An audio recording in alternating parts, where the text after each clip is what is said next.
Hi, friends. Welcome to the social sector, the AI imperative, where we pick apart and demystify the potential of AI in the social sector.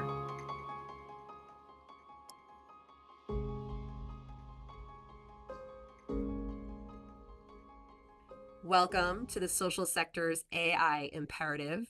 Today, I have two fantastic guests joining us, longtime folks in the philanthropic space, and I will pass to them to do their own introductions. But we have India Hartley and Blanch Vance. Why don't we kick it off with you, India? Sure. Hi, Rachel. Hi, Blanche. I am India Hartley. I'm currently the Senior Director of Grants Management at the Robert Wood Johnson Foundation, where I help to refine, develop, and implement the foundation's grants management processes, practices, and systems, and also advise leadership on all aspects of grants management from concept through award closure. I'm excited to be here and talking to you guys about AI and the future. Pass it to Blanche. Thank you.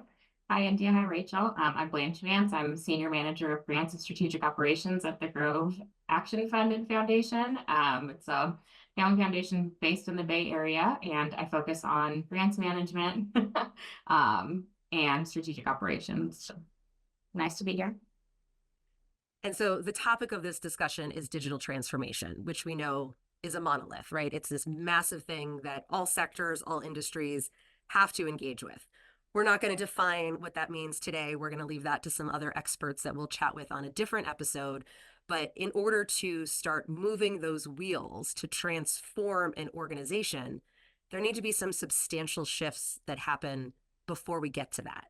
And so India or Blanche, whoever wants to jump in, it would be wonderful if you could speak to some of the challenges you see around people, process, and tools as it relates to our eventual end game of baking AI into some of our daily workflows.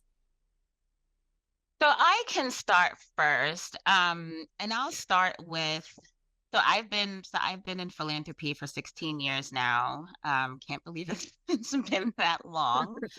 And for a majority of that time, um, what my focus has been on is improving people, well, building up people, I should say, improving process and building systems. And what I've seen in my experience is oftentimes we start with the system.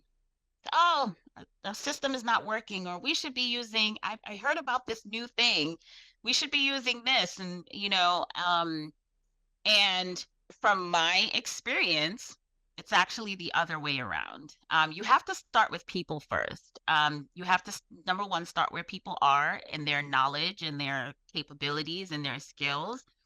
Um, and their appetite for change, right? Because when you talk about a digital transformation, it's a change management process. And there's some elegant ways that you can go about that change and other and non-elegant ways that you can go about that change. And so managing the change management process behind any digital transformation. So we talk about AI as this big new thing that's bursted on the scene, right? But it's not really new. It's been around for a while, but philanthropy is just now catching up, and um, there's been a lot of improvements in the space, with Chat GPT and the like, with other platforms coming out with their own different AI tools and capabilities. And so, you know, foundations and organizations as a whole are thinking about how um, these AI tools can help them, right? And the first question should be, is this something that we should be diving into right now? What are our current um what's our current process? Standard operating procedures, and where can this tool be useful, right? I can see that there can not only be some challenges, but if you don't have a good what's the term I'm looking for? if you don't have a good like data structure to begin with, and have a thoughtful and efficient and streamlined process, trying to implement systems into that will lead to catastrophe. Yeah, I love it. I've seen it happen. It's happened to And me.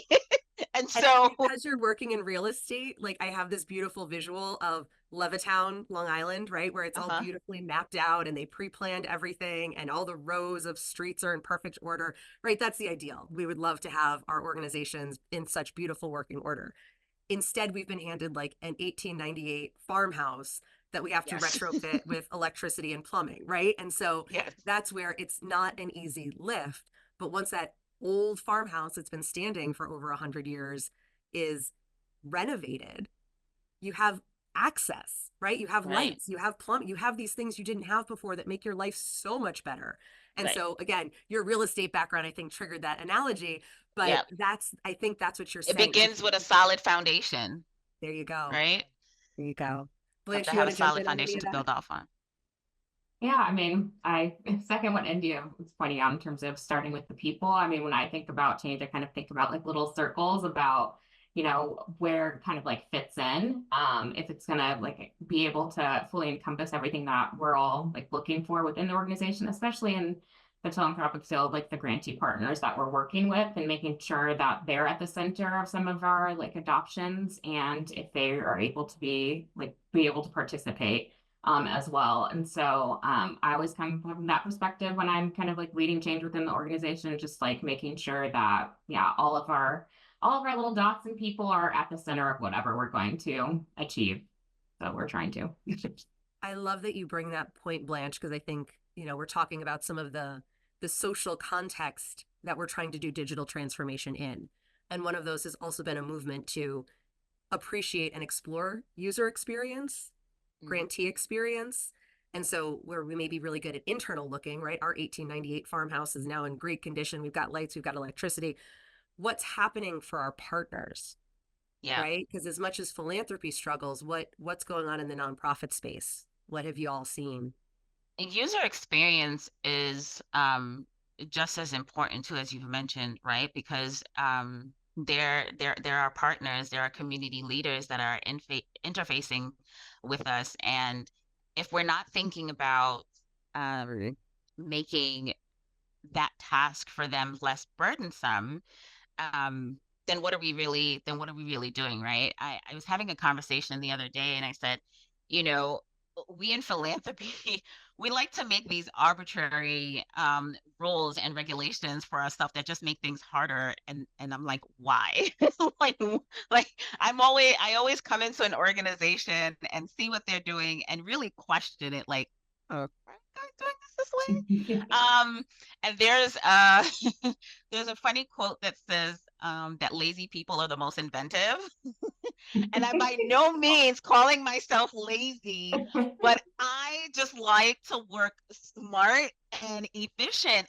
And sometimes I feel like we put like we develop all these processes and put these protocols into place that really just does not need to be there. Right. And we could be, we don't need to oversimplify things, but it definitely needs to be more simplified, especially for our user experience. And that's something that we're talking about at the Robert Wood Johnson Foundation. We're currently going through a systems needs assessment project, affectionately known as SNAP, where we've taken a look at all the different systems that we have that and enables us to do our grant making, which is quite a bit of systems, and some talk to each other and some don't. And looking at our internal processes and found that there was a lot of redundancies in the work that was happening. And so that was increasing the time needed that it was taking for grants to go out the door, right? So taking a holistic view and approach of that and really seeing where things can be simplified, what process is currently sitting in a department that it shouldn't be, and can we move that to where it makes sense. We're looking at things like that, and so all of that back end work has been done already, and so now, I've come in at I think is a wonderful time in the process where, the foundation has this list of requirements that they have identified that they need out of a new grants management system. And I'm often active in the peak discussions, and almost daily there's a discussion about, do you use XYZ system? How do you like it? We're thinking of switching. And my first response to them is, have you looked at your internal process first? Right? Because Yes. just thinking about the system can have all these bells and whistles, but then when you get under the hood, right, it's like buying a car, right? You Right. see this nice red shiny car, but then when you look under the hood, it's a lemon. The engine and Yeah. transmission does not work, right? Yeah. And so um those are things to think about, and RWJF is really looking at user experience as well, and actually bringing in an outside firm to look at that user experience and making sure that we are thinking about not just our internal staff, but our external community partners as well, and how they interface with the foundation. I love all of that, India. And I think, to underscore the importance of grants managers helping drive these conversations because we're seeing it, right? Like we're the ones who Yes. have to like tune up the car, or going back to that house analogy, right? We're the one who walks into that Brooklyn apartment and there's a toilet in the middle of the kitchen. And you're like, who Yes. thought this was a good idea, right? And so Right. the grants manager, I think we're naturally curious, right? We're naturally holding people in process, and then we're being asked to also hold the tools. And so as we weave that together, we're coming up with some wonderful, unique, innovative solutions. And I'm going to turn to Blanche to kind of talk about one of those incredible solutions that grew out of the pandemic, and how impactful it's been to the ecosystem. Take it away, Blanche. Yeah. Well, I think, as India mentioned, it's been a time, I guess, to kind of question how everyone is operating and look at some of our practices and, ask like why we're doing what we're doing. And so, one thing that's come up is oral and alternative reporting. Like, how are we, what are we requiring our grantees to do, and why are we requiring them to do it? And so, there was a group of people that decided to come together and talk about oral and alternative reporting and exploring other options for working with our grantee partners and making sure that we can collect information in a way that is, impactful for both the funder and also the community at large. That's And exactly. Blanche, now you've got me thinking about pit crews, right? Because it's like the reporting process, like it's fine, it's this handoff, it happens. But if you don't pause and like look at it, you're not going to find like the people process tool efficiency that Blanche and I have helped unearth by really digging in and poking at that reporting process. What are we trying to do? Is it just get the car Yeah. back on the road quickly? Or are there other things that we're trying to accomplish in that pit stop where we're reviewing the data and thinking about what are our next steps? And so, again, the analogies are just abounding today. There's another Exactly. one where we talk about grants managers as the stage managers. And so I know part of the way that we stage manage is by understanding what are the values and the strategic direction of an organization, and being able to bake that into an enterprise level roadmap to start taking that toilet out of the kitchen and maybe putting it someplace that makes more sense. So I don't know if either one of you want to chat to some of the values that you've unearthed in your people process tools journey that might inform when and how do we bring in AI to these conversations. That's a very good question. Um, and one of the values I would say, and you kind of touched on it a little bit, with the reporting piece, which I'm happy that RWJF is looking into too. And the first thing I said when they told me they had a project to look at narrative reporting, I said, "Have you reached out to Rachel and Blanche?" Because Yes. they And started this kudos work. to like the Susan Harristons and the Jessica Biermans who've been banging the drum, right? Blanche and I are just the Yes. next wave of like, let's bang this drum and do it differently. Yes. And so, you know, again, that, thinking part of me, or that common sense thinking part of me is like,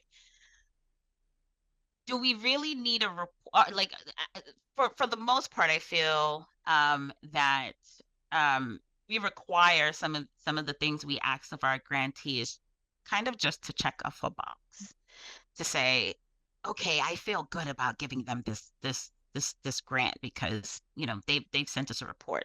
9 times out of 10, that report just goes into what we affectionately call the fiery furnace, never to be looked at again, and no real insights oftentimes get pulled from that report, right? Because throughout the life of the grant, let's say it's a 12-month grant, there have already been multiple touch points with the organization, from site visits to maybe convenings or ad hoc meetings. You already have those insights at the ready, right? Oftentimes they're not getting captured in meeting notes or in a database or anything somewhere. It's stuck in a program officer's head or in the notes app on their phone or something, right? um and so by the time you're ready at the end of the grant to, formally close out in the system and you're requiring this report, it is again kind of just a check mark because you've had all of these other touch points for them, right? And so I'm always thinking about, one of the values I'm always thinking about is, what is it that we want to learn from this investment that we're making in this organization, in this community, and have we gotten that information? And I'm a big proponent of not asking grantees for information that we're not going to use. Yeah. It's a waste of our time in building out that field on the application. And it's a waste of time for the grantees to fill it out if we're not going to use it in some way, form or fashion. And I hear the beautiful bridge between the drive towards efficiency and then this impetus to become a learning organization, right? And to Yes. complete that feedback loop, like we've learned it, and now it's not going into the fiery furnace. We're figuring out how do we turn it into fodder for the next journey, right? As opposed to just Yes. incinerating. And so I think the values that drive grants managers, again, that drive towards efficiency, and then understanding that I'm at a learning organization. I'm at an organization that prioritizes equity. Like these are the places that I will look to find the efficiency, to better build in equity. And Blanche, I know you think on these values all the time as they relate to process, and then to not just like throw AI at it, right? Like that's not the solution. There is a Right. methodical approach that might take a little bit of time, but then you end up with not the bathroom sitting in the hallway now, right? Like you actually Right. put some effort and energy into constructing something that makes more sense. Blanche, I don't know if you want to speak to the values process AI question. Yeah. Well, I was just thinking about in terms of, using reporting as an example, in a value analysis. To me, I always think about equity and transparency. And so I feel like a lot of times when it's like you're collecting a written report and then it's not being used and it goes into the fiery furnace, like where's the transparency in that in terms of the impact and learning that's being done? And so that's where I kind of see like the potential with AI. It's a chance to do that mutual sharing and make sure we're fulfilling that agreement that we made with our partners at the beginning of the grant cycle. I mean, I'm thinking about my own journey at Grove. Like when I came on board, everything was pretty much conversational in relation with their grantees. Like a lot of our partners will get text the grantees. They talk to them on a regular basis, but then at the end of the grant term, they were saying, "Oh, we need to collect this written report." And I was like, "Well, why are you collecting them if that's not how you actually engage with your partners? Like, we don't need to do that. Like let's have a process that's reflective of how you actually move within this space." And so I think that adopting any new process or tool, it's making sure that it really is like how, we operate and engage, and that it's useful for everybody all around. And I love that And word useful, India. I just want to jump in like with yeah. this data piece, right? Because there's something really salient for me because I feel that, oh, data, right? Like the drudge, like I have to check all those boxes and fit into the hierarchy. And it's like we collect data all the time. And the easy one is the weather, right? When you get dressed in the morning, you assess what's going on, what's the ecosystem, what's the context. Did your mom say, put on a jacket before you walked out the door, right? So we're always collecting data, but to the point of it being useful, right? Like I don't want to know the ski report at Gore Mountain right now. I don't need that information, right? It's not going to help me get dressed and out the door today. And so I think that again, that toggle between the useful, the efficiency, and the learning, and then making sure we're not using AI to collect more data that we're not learning from and creating greater inefficiencies. Go ahead, India. Yeah, I just wanted to chime in that it is a tool, right? And it should not replace people, right? Because one of the things I would hope that our sector does not fall into with, adopting AI tools is, kind of having misleading or misinformation that's spewed from these tools, right? Because it's crawling, different and indexing, different parts of the World Wide Web and other tools in order to give you an answer to a question that you're asking it, or a process um, that you're asking the tool to help you build. There's still that individual, that person component to it that that needs to make sure that it's aligned with using the tool and having a good data structure and model for using it. I think we keep coming back to really needing to take a holistic look. And that is exactly where I was hoping we would land, is that you have to start with the people. We Yeah. need to get them ready for change. We need to reskill, retool. We need to be attentive to the digital divide with our external partners, right? We can't expect them, if we're throwing AI into our processes and workflows, that they also have those skills and competencies. So I love, India, that you started with the people piece. And then as we start to reinvent process, I think it sounds like the recommendation from y'all is to be methodical, but be curious. Yes. And I was on a panel with Don Chen of the Surdna Foundation, and his line was interrogate everything. And so I don't think you have to action everything all the time, but I think it's important to be curious. And I think that that's what you are both pointing to. I wonder if there are other areas you would point to in our sector, because again, it's going to require a pretty massive cultural shift to go from, the filing cabinets crammed into our grant making databases to really thoughtful implementation of cloud-based connected data streams that flow to data lakes, right? So what's imperative right now for our sector to be paying attention to make that leap? Is there one recommendation that you would want to put out there for folks to start a journey towards AI, which you've both said begins with people and process? Good question. um, I- I don't think that I don't think that there's one answer to that question. Um, and I'm struggling to find where to go next, because you know this is all still a new journey for a lot of us, right? Whereas I have been implementing grants management systems for the last 10 years, and have seen how these systems have progressed or not, right? Being honest, some of them Oh, for sure. still suck. Yeah.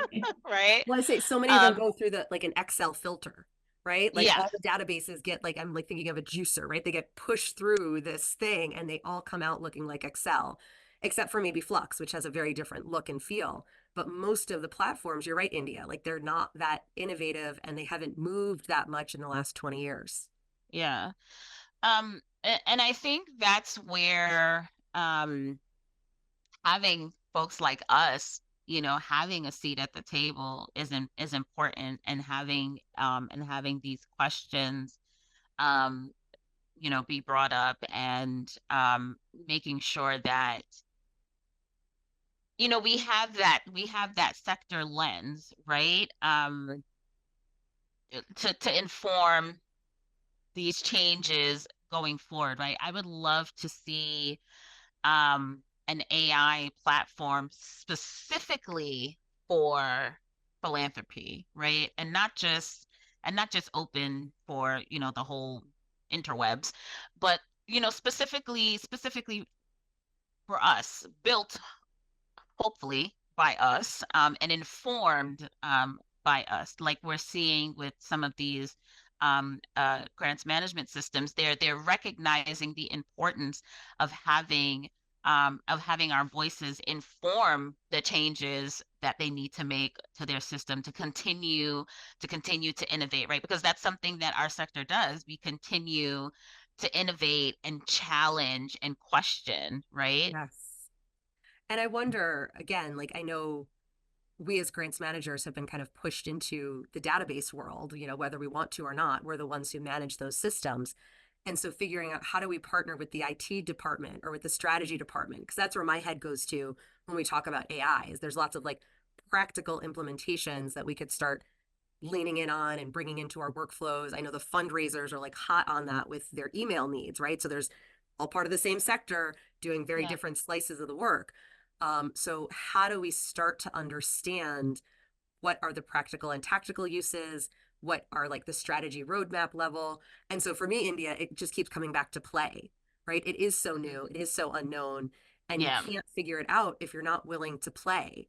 And if the yeah. people at senior leadership level aren't playing, then we know that as grants managers, we're not going to have space to figure out like how do we bake this in? How do we bring this to our operational strategy conversations? Blanche, I don't know if you have And any thoughts. I mean, it's a tricky space to navigate. Yeah. I mean, to me, it's like, I just agree with you both. I was thinking about, how we expect our grantee partners to partner with each other and have that like sometimes systems wide change lens about how they plan to operate and move. And so it's like there should be an opportunity for us here with AI to come together as a sector and kind of look at how we can implement and adopt in a way that makes sense for all of us, and for at the individual level as well. So like we've been testing it a little bit at Grove Action Fund in terms of how we can maybe work with our engagement tables, state tables, and see if there is possibility there in terms of gathering, collecting data and reporting out on it. And just we're at the very early stages of the play, but yeah, just being brave enough to experiment, I think, is where you kind of begin. So And the bravery, I think that's not to be undervalued, especially as younger folks who didn't grow up digitally native, right? We didn't get our first cell phones until 2000 something. Internet, was still relatively new as we were going through our high school years, right? So all of this is a moment that we remember, and I think we want to encourage folks to like learn from. And I remember when, the social media explosion of our early professional journeys, and one of the best pieces of advice I got, it was simple. If you don't want to put it on a flyer in Times Square, maybe don't put it on social media, right? And so I feel like those are the very simple boundaries that we need to just kind of understand. Like, this is what AI is, this is how it operates, and this is how it may help us. But remember this one truism, right? If you don't want it plastered all over Times Square, maybe don't put it out there into the AI space. But if we don't play, we're not going to figure it out. Yeah. So it's exciting to start hearing more about those use cases and lifting up what's possible as we're all learning together. And then I guess, the last piece of this conversation is really asking people to motivate themselves, to kind of nudge all of us along. And so we've just said, play with AI. What might that look like? So in your day-to-day as grants managers, and again, this doesn't have to be heavy use cases. My recent use case is I took a whole bunch of articles that someone had recommended that I read, and it was a list of like 15 articles not happening anytime soon. And so I took the list, literally just with hyperlinks and titles, put it into chat, and it summarized the articles for me, like nice couple sentences. So then I could pick and choose which ones are going to be most interesting to spend 10 15 minutes really kind of going through. So not an incredible use case, but it's a way that I was able to collect information, gather data, and learn something assisted with ChatGPT. And so I don't know if you guys have a use case example that we'd want to bring to our grants management folks. Well, I've played around with it personally, to help me write certain things, and I won't say what. um, And it takes human oversight. That's the other thing, is we yeah, have chat do the first pass, and then you're like, I would never yeah, speak like this. I would never put those words together, right, right? Like, exactly. I had to go through and edit. But I did use AI to help me create some SMART goals for the year. Like I had like some overall overarching ideas of what I wanted my goals for the year to be. And I was like, let me see what this thing can do. And so I put it into ChatGPT and said, give me 3 SMART goals using these, 3 responsibilities. And what I got back was about, I would say, 90% good. And I edited it for the other 10%. But I was like, wow, Yes. this is, and I think also the more people that are using this tool, the different sectors that start to use this tool, the more that the tool itself learns and evolves, right? And so, thinking about having my grants management cap on, thinking about how I could possibly use AI to train staff on new process and new systems, right? Because we all know that's a heavy lift, and I was going to say the training piece. creating creating all these training manuals and documents and stuff like that, all of that takes time. So I'm thinking that that could be a great place to start building out templates and things like that, and then obviously having that human lens of going through it and making sure that the information is accurate um information. But yeah, I've played around with it personally. And I know that RWJF as an organization is starting to think about and talk about and look at, AI tools and how we can work together cross-functionally with IT, with grants management, with program staff, and also knowledge management, right? It everyone needs to be involved in this, and not Yes. just IT or just grants management. Although I can see, if you're in a smaller organization, maybe where you're the lone grants manager and you outsource your IT, that maybe that grants person might own those tools. But for, larger organizations like RWJF, it's really about that cross-functional work and making sure that everyone is using the tool responsibly. Yeah, spoiler alert, it doesn't matter the size of your organization, it doesn't matter who your stakeholders are, it's going to take collaboration. And that's, with technology, you can't stay in silos. It doesn't make any sense if we want the data to move in ways that are going to help generate impact. And so Yeah. I think that's probably one of the biggest lifts we have ahead of us, is to start dismantling these silos that are not helping us at all. And I think those are internal silos, and also philanthropy's own, we're part of the nonprofit sector, right? We're 501c3s, but we create these divides that aren't really helping us be as productive as we could in our goal of generating impact. Blanche, any thoughts on your use cases with AI? Yeah, I mean, I've also used it a little bit personally, but I think more so at the organizational level, we've been focused on supporting our partners in their use and letting them kind of experiment and see where it makes sense, if there's overlaps between, different groups that are working in the same kind of areas, if there's opportunities there. And I think that there's an opportunity to tell stories. We can share stories with one another about how we're using AI, and that, maybe push us as a sector to experiment even further as we're sharing, this didn't work for internally our organizations, and then for the grantees that we're working with. Love it. And then I think the last piece that we're going to wrap on is that we're all learning, we're all playing, we're figuring things out together. Is there somebody who we should be following on LinkedIn? Is there someone we could be learning from? Is there a peak collaborative that's about to pop off? So let me know what you're thinking as far as keeping these conversations and learning opportunities going. So I'm definitely learning from my colleague Ari Kramer at Robert Wood Johnson. He is the knowledge management officer, and he is, taking a really, deep dive into this work as well. So Blanche, anyone you're following that is keeping you up to speed? Besides you. And my source for information, I'll put a plug out there for Ravit Dotan. She is a PhD AI ethicist, and I have been following her for a few years now.